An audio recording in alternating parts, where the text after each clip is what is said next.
Imagine this. The market clock flicks to 9:30 a.m. Monitors erupt in feverish green and hemorrhaging red, and your index finger hovers a millimeter above the buy key. Your mouth is dry, your scalp tingles, and somewhere deep in your chest a childlike chant rises. This time I will be right. You press, almost involuntarily, and an electronic pulse races through fiber optic veins faster than thought, pledging a slice of your future to the anonymous ocean of capital. Now freeze that instant. Who exactly executed the trade? You will answer, of course, that you did. A competent adult armed with balance sheet lore, probability trees, perhaps even a Monte Carlo script conjured at 3 in the morning. Yet under the rational fanfare hums a baseline of half-forgotten humiliations, vengeful fantasies, ancestral commandments, lust for status, terror of scarcity, an orchestra you pretend not to hear. What if that hidden symphony, not your spreadsheets, conducted the trade? Picture a theater where the spotlight tracks a dignified actor, quoting sharp ratios, while backstage a masked understudy whispers the real cues. Carl Jung named that understudy the shadow. Everything your daylight ego censors as irrational, immature, or simply not me. When the opening bell rings, the shadow steps forward, borrows your credentials, and trades with a zeal you later disguise as strategy. You think you're partnering with Wall Street.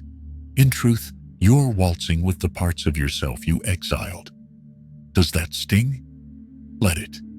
Because if the orders firing from your account are projections of a repressed psyche, profit and loss mutate into something far more intimate than dollars. They become ink blots, revealing where desire coils and where fear gnaws. Every candlestick is a confession.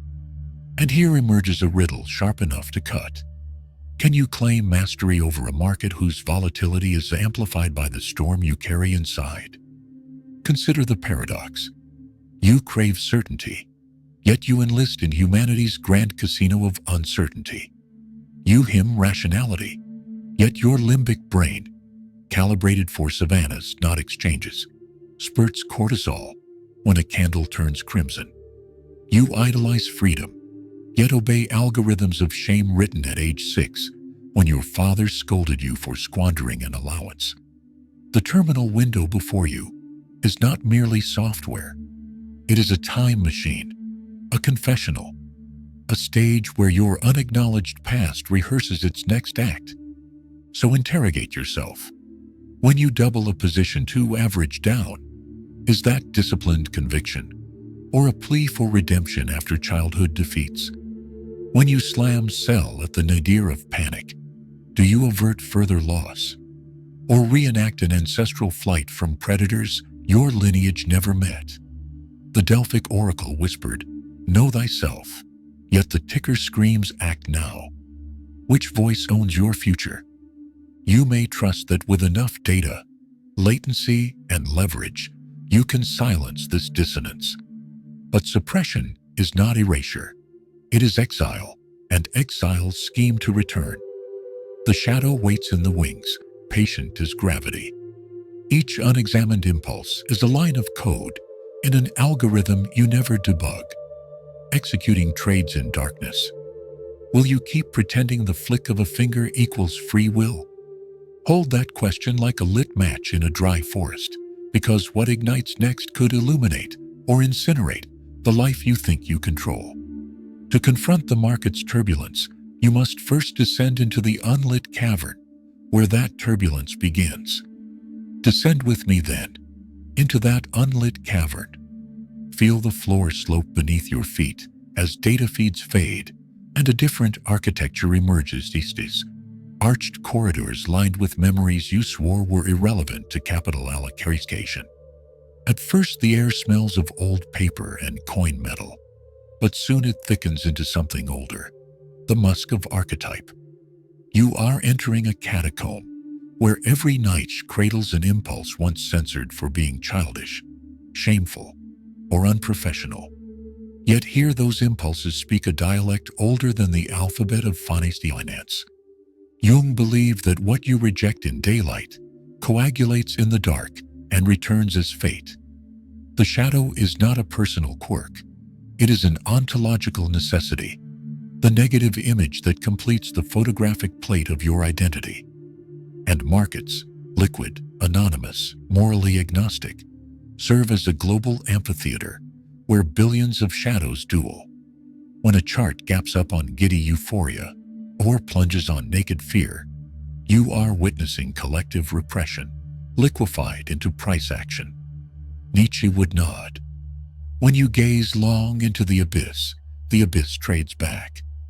But how precisely does that concealed orchestra dictate your clicks? Begin with neurobiology.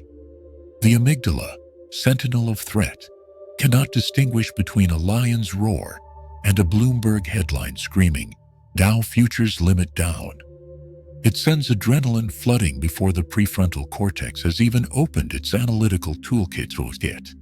Meanwhile, the nucleus accumbens, drunk on dopamine, inflates each green candle into a neon promise of omnipotence.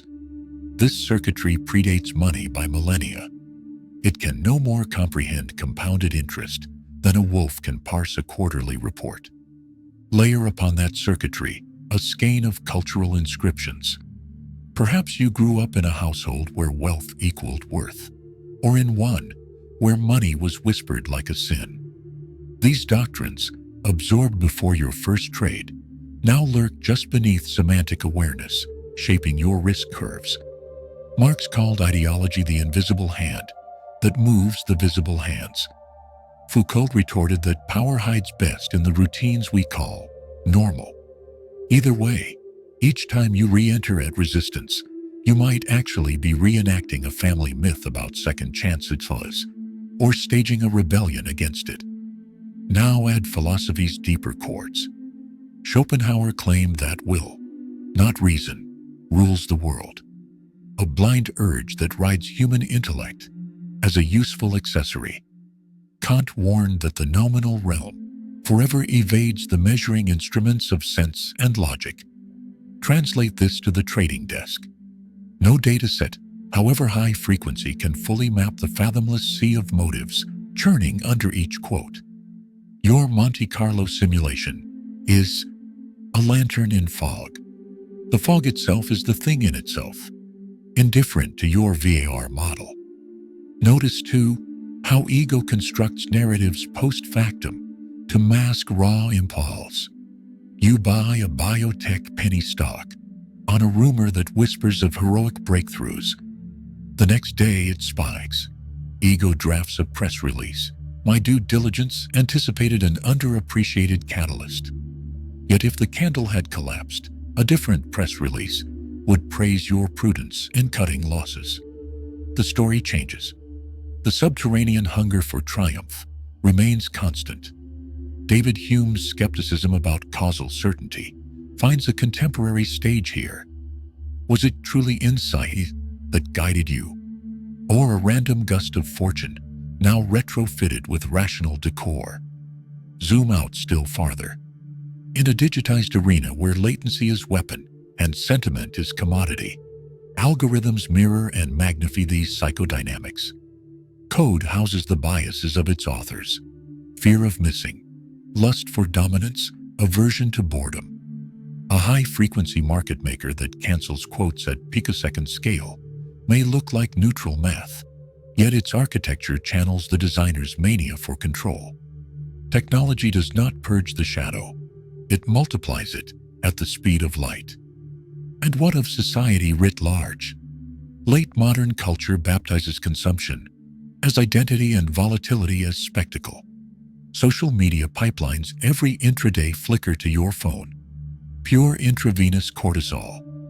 You scroll, you compare, you internalize a hybrid creed. I trade, therefore I am. I outperform, therefore I belong. Aristotle argued that humans seek eudaimonia, flourishing through virtue, but the digital agora recodes virtue into validation metrics. Thus, a 5% day gain is not merely profit.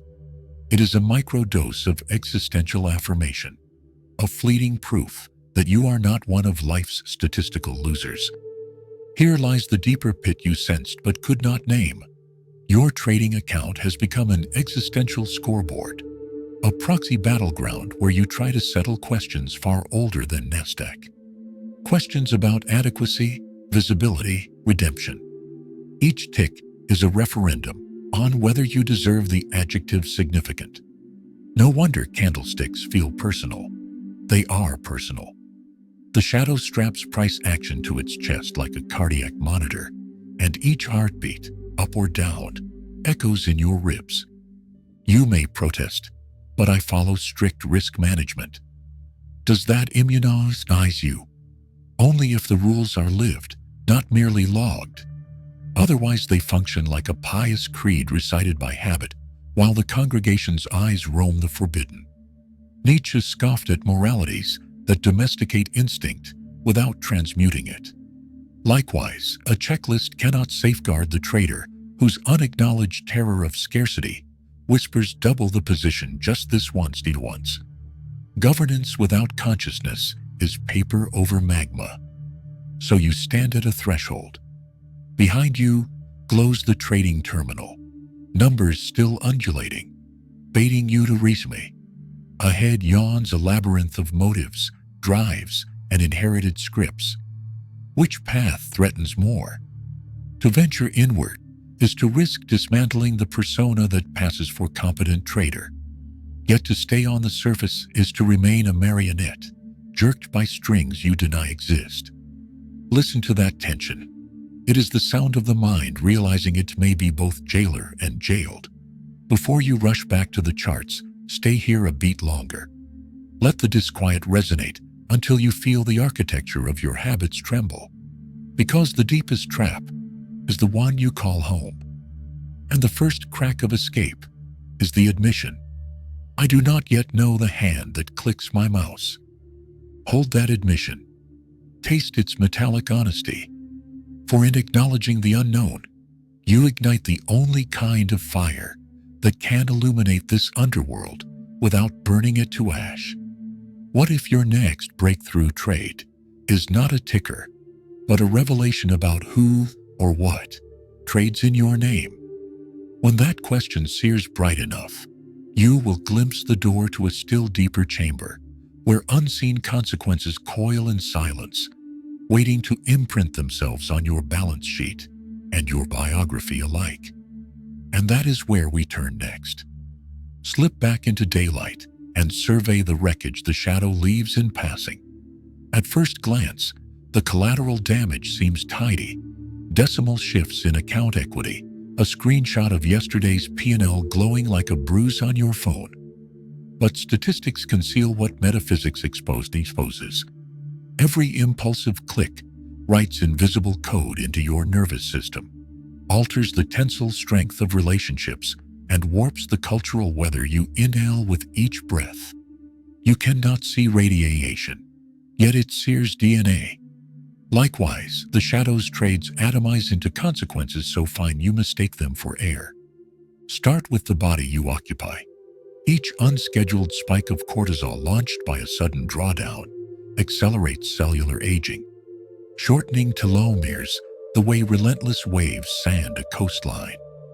That low-grade tremor beneath your sternum, while a position hovers near liquidation, it reroutes blood from digestive calm into limbs primed for combat, an ancient reflex poorly suited to ergonomic chairs. Over time, the hypothalamic pituitary adrenal axis forgets how to stand down. You may still call it monitoring the market, but your physiology calls it a siege.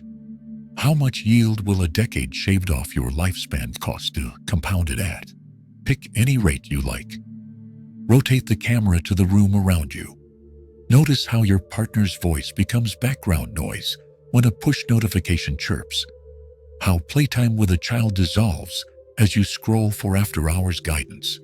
How dinner conversations narrow to market anecdotes no one else cares to decode. A divide grows. They live in local time, you in tick time. Eventually, loved ones stop competing with that omnipresent feat. Their retreat feels like indifference.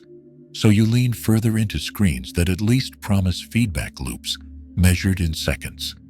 You think you're optimizing allocation. In truth, you're bartering intimacy for latency. Zoom wider, and the vectors interlock with society's circuitry. Algorithms harvest your micro-emotional spikes, fear, greed, FOMO, and convert them into engagement metrics, resold to advertisers who refine the lure. Each impulsive refresh trains models that know precisely when your inhibition dips low enough to click the next boost your returns thumbnail. The marketplace thus digests its own spectators, repackaging slivers of their attention as commodities. You contribute both capital and consciousness, yet receive only the illusion of agency. Economic anthropologists would call this extraction. Theologians might rename it soul mining. Consider also the mythologies crystallizing around you. An up day validates hustle culture. A drawdown is moralized as laziness or flawed mindset. Social feeds amplify survivorship bias until statistical outliers masquerade as normative benchmarks. You internalize the gospel of perpetual optimization. Sleep must be polyphasic to sync with Asian sessions. Relationships must be high-leverage allies. Hobbies dismissed unless they sharpen focus. Every ordinary joy becomes an inefficiency to be arbitraged away. When Nietzsche warned of values turned upside down, he did not foresee trading subreddits, but the echo is unmistakable. Cognitive science maps the micromechanics of this drift. The availability heuristic spotlights dramatic wins, editing out the silent cemeteries of forgotten margin calls. Confirmation bias curates feeds that stroke your existing theses. The endowment effect tricks you into loving positions simply because they are yours. Each bias is a lens, and a lens bends light. And bent light distorts what stands behind it. Be that a candlestick or your own reflection. Left unchecked, the aggregate distortion forms a hall of mirrors where you chase phantom edges, mistaking resonance for truth. Yet the gravest consequences unfold beneath language in the architecture of selfhood. Every time the shadow scores a victory, ego inflates, writing new code. I am the sort of person who sees what others miss. When the shadow crashes, shame rewrites that code. I am a fool unworthy of daylight. Identity lurches between grandiosity and self-contempt, each swing steeper than the last. Philosophers from Aristotle to Sartre insisted that character is sculpted by repeated acts. What they did not map is how quickly high-frequency repetitions chisel identity at algorithmic pace. Your sense of I becomes as volatile as an illiquid microcap, subject to gap-ups of hubris and gap-downs of despair that no stop-loss contains. This identity volatility radiates outward. Teams fracture because collective decision-making degrades under individuals' secret grudges against their own missteps. Corporations hemorrhage talent as burnout spikes. National economies swell bubbles when entire populations project unprocessed yearnings onto meme stocks that promise communal redemption. Market crashes, then, are not merely economic events.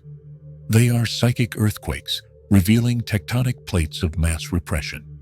Each aftershock reverberates through policies, elections, art. The invisible becomes historical. Do you feel the quicksand yet? It is not enough that you risk money. You are staking biological health, relational fabric, civic stability, even ontological clarity. The cost ledger extends beyond the brokerage statement into domains no CFO audits, until perhaps a divorce filing, a cardiologist's lab result, or a voter uprising surfaces the deficit. You planned for downside deviation. You did not model existential drawdown. Still, you might bargain. I can compartmentalize. But the psyche is not a corporate structure with sealed departments. It is a mycelial network where signals propagate across subterranean filaments. Suppress terror in trading, and it may sprout nightmares. Deny greed, and it may reappear as compulsive consumption. Freud mistimed many things, yet his insight remains. Repressed energies return, masked, magnified, demanding tribute. The market is but one portal among many for their re-entry. Now sense the bind tightening. You cannot abandon markets. The allure is encoded in the epic's DNA and perhaps in yours. Yet you cannot persist in ignorance without compounding invisible debts. So you stand exposed, caught between twin abysses, the known risk of capital volatility and the unknown risk of psychic decay. Which frightens you more? Let that question hang like a sword over your dashboard. Feel its weight on every refresh, every heartbeat syncopated with the flicker of ticks.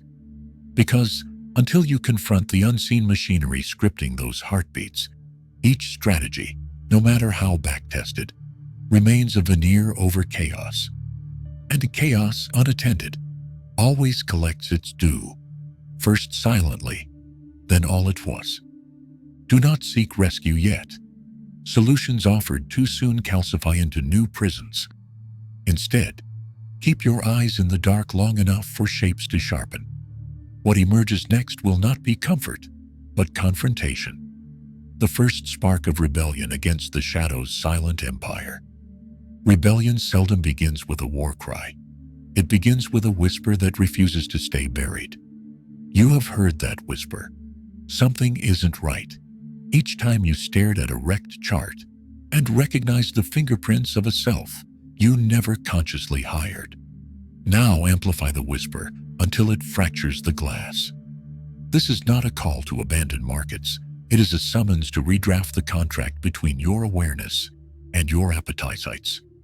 What follows will sound counterintuitive, even hazardous to profit.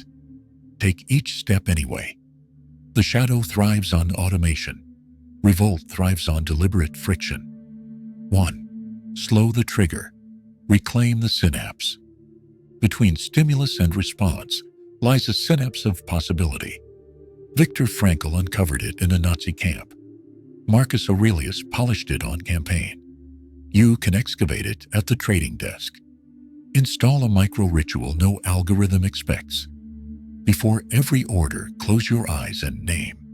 Not the setup, but the emotion surging behind it. Fear of irrelevance. Thrill of domination. Ache for vindication. Speak it aloud or scribble it in a margin. By forcing an affect into language, you drag it from the reptile brain into the prefrontal cortex, where reflection is possible. The order may still go through, but it will do so under exile's dimmer light, not midnight's. 2. Build a shadow ledger. Your broker records price and size. You must record motive and mood. After each session, jot 3 columns. Surface action, e.g., added to losing position. Stated rationale, e.g., mean reversion signal. And suspected shadow, e.g., refusal to accept being wrong. Over weeks, patterns reveal themselves like latent images into developing fluid. Perhaps every Friday, you court risk to soothe a week's accumulated monotony. Or every time a mentor praises you, you overtrade to prove the praise justified. This ledger is archaeology. The artifacts are your impulses. 3. Craft rituals of de-identification. Stoic philosophers rehearsed the view from above, imagining Earth from the stratosphere until personal anxieties shrank to pinpoints. Modern neurology confirms the power of perspective shifts to quiet the default mode network, the brain's chatter engine. Translate this into a trading context. Once a day, pull up a chart of global GDP or infant mortality decline, metrics that unfold across decades. Sit with them until today's candle looks provincial. The intent is not moralistic guilt. It is ontological recalibration. You are reminding the limbic system that a single red bar does not threaten tribal expulsion in the savannah of 100,000 BCE. 4. Install sacred latency. Technology worships speed. Freedom often hides in delay. Choose one segment of your strategy, entries, exits, allocation shifts, and impose a mandatory pause. It could be 5 minutes, an hour, a full night.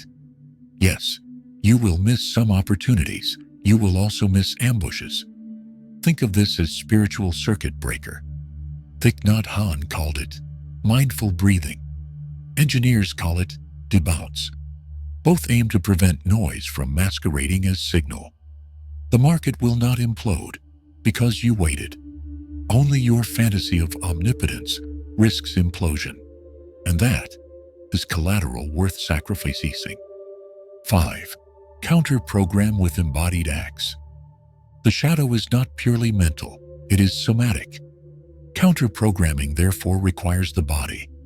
After a high volatility session, leave the screens and perform an act that honors vulnerability rather than conquest. Slow yoga, walking a child to school, cooking without recipe or timer. These gestures recalibrate nervous system tone, demonstrating to the amygdala that survival is not contingent on chart approval. Nietzsche urged, become what you are. Embodied counteracts reveal layers of what you are, unreachable by cognition alone. 6. Study paradoxical mentors. History salutes the titans who beat the market, yet the wiser exemplars are those who beat themselves into coherence. Take George Soros, who famously exited positions the moment his back ache signaled subconscious disquiet. Or the Zen trader, Munehisa Halma, who read rice market moods like weather and stepped aside when clouds thickened in him. Even Diogenes, currency skeptic, wielded cynicism as insulation against group delusion.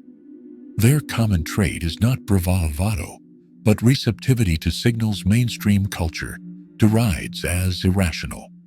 They hacked success by submitting to complexity, not by subduing it. 7. Build community that mirrors, not echoes. An echo chamber reinforces persona. A mirroring circle reflects shadow. Gather one or two allies willing to interrogate your narratives without envy or idolatry. Share the shadow ledger. Invite critique of motives. The ethic is mutual exposure, not performance. In medieval alchemy, gold emerged only when opposing substances conjoined under heat. Likewise, integration of your trading self demands friction with consciousness, not your own. Choose mirrors who read different sources, live different myths. Otherwise, the reflection will deform. 8. Re-ritualize profit. As long as gain equals self-worth, the shadow bankrolls your identity swings. Re-ritualize profit into something impersonal. Allocate a fraction automatically to philanthropy, debt relief, or regenerative projects. The accountant in you will protest dilution of compounding. The rebel in you recognizes a deeper dividend, detaching ego from P&L sway. Buddhists call it dana. Modern psychology names it expansive framing, broadening context to dampen emotional volatility. When a win benefits more than the ego, losing becomes less existential. 9. Rehearse the worst precisely. Seneca prescribed premeditatio malorum, rehearsing calamity until its teeth dulled. Don't stop at generic disaster fantasies. Simulate specifics. Imagine having your net worth overnight. What conversation must you have with family? What skills remain marketable? Draft the email you would send to stakeholders. Paradoxically, clarity breeds courage. The shadow thrives on vague dread. Once catastrophe is scripted, its power to hijack impulse wanes. 10. Initiate the ongoing dialogue. Finally, accept that integration is processes, not project. Jung's own notebooks sprawled across decades. Lao Tzu ended the Tao Te Ching with counsel to return. Each trading day is an invitation to return to dialogue with the underside. Begin it upon waking. Shadow. What hunger rides with me today? End it before sleep. Shadow. What did you teach me through price? This is not self-flagellation. It is diplomacy with an inner siren who will rule regardless of recognition. Better a negotiated alliance than perpetual coup attempts. Feel how these steps refract the old mandate: outperform, outrun, outthink, into a subtler vow. Outknow. You are not eradicating impulse. You are illuminating it, converting blind propulsion into conscious choice. And consciousness, once awakened, warps probability in ways no backtest captures. Because a trader who sees the shadow in mid-stride can pivot, stall, or even laugh. And sometimes that laugh is sharper than any hedge. Now the question shifts, having pried open the cell door. Will you step onto the uncharted path where profit is measured in lucidity as much as in percentage points? The first stride feels tentative, perhaps absurdly slow compared with algorithmic torrents.